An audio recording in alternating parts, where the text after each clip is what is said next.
Another way to think about it is pain. Now, pain can be emotional, mental, physical, and everybody's probably experienced pain at some point in their life. The key is, did you learn from it?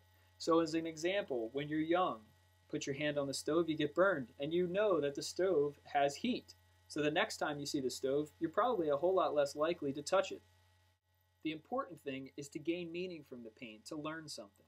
So, pain really means three things: stop, pay attention, and do something different. But this is just the opposite to what we typically want to do. In our hectic lives, we usually want to not stop. We want to keep going, doing exactly what we've done. We want to ignore whatever the pain might be or where it's coming from by either taking a pharmaceutical medication or just by ignoring it. And we want to do something different. But in our lives, we typically want to do exactly what we've always done. You've heard this phrase, don't kill the messenger. Well, typically when we ignore one type of pain, another type of pain comes along until we really just can't get rid of it any longer and we have to deal with the crisis that is our life. So the idea here is not to kill the messenger, but to gain some meaning from what the message is. Which leads us to the seasons of well-being. The seasons of well-being are another dynamic technology developed by Dr. Epstein to help us to understand where we are in life and where we need to go to get to where we want to be. The seasons are discover, transform, awaken, and integrate. Now, typically, in each of these areas, in each of these seasons, different perceptions, different structures, and different behaviors are undertaken. Let's look at an example. In the season of discover, our structure is painful, rigid, and there's no room for growth. The behavior is usually judgmental, fear-based, and attacking. The perception is as if we're a victim. We're fearful, and often people feel stuck here. And one question that people typically ask here is, why me? You feel like the victim, you can't get out of it, you just want somebody to take it away for you.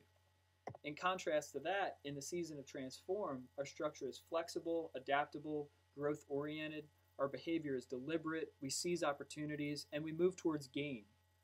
Our perception is that of courage, excitement, and opportunity. And the question is, what's next? So what, I got the pain, what about my life? Where am I going?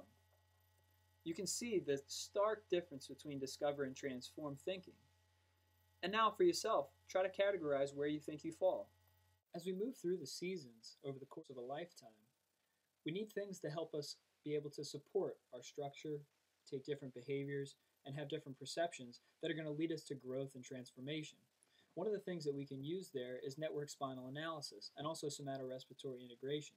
So Anthony Robbins says network spinal analysis and somatorespiratory integration, Donnie Epstein's revolutionary methodologies, are among the most powerful sources of personal transformation I have ever experienced or seen. They produce embodied and empowered strategies that are both sustainable and enjoyable for enhanced human resourcefulness and wellness. So you can see, using network spinal analysis and somatorespiratory integration to grow inside and outside, we can actually lead to greater levels of empowerment, human resourcefulness, and enjoyment over the course of a lifetime. Basically, it comes down to a wellness technology designed to create more harmony in your body and life. So let's look at some results. This study was done with about 2,600 patients from 156 offices across the world. And what they were looking at was people's perception of wellness based on their lifestyle and based on their level of network care. The way that they assessed wellness was the stress evaluation that people had, their physical, mental, emotional, and life enjoyment scores. A healthy lifestyle they determined based on the diet, health practices, and risk behaviors that people were taking. And with the people under network care, they looked at the length of time that they were under care and also their awareness of the energy and breath waves that develop with network care. What they found was that people who lived a healthy lifestyle had a 0.22 correlation with their level of wellness. People under network care was a 0.43 level of wellness correlation. So basically, people under network care had double the level of reported wellness as people who are simply having a healthy lifestyle. Well, they also noticed that people under network care tended to make healthier lifestyle choices at a 0.65 correlation ratio, which meant that the people that were under network care were actually changing things about the way that they lived their life. They were changing their diet, they were changing health practices, and they were changing risk behaviors.